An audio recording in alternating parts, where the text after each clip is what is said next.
నాశనకరమైన గోతి నుండి నన్ను లేవనెత్తినది నీ కృప.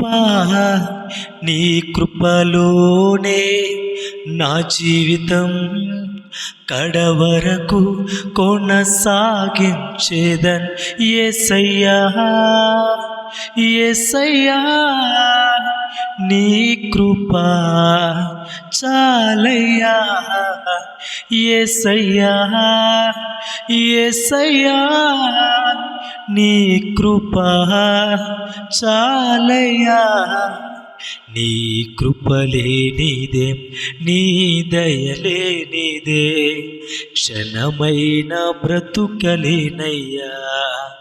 నీ కృపలేనిదే, నీ దయలేనిదే, క్షణమైన బ్రతుకలేనయ్యా.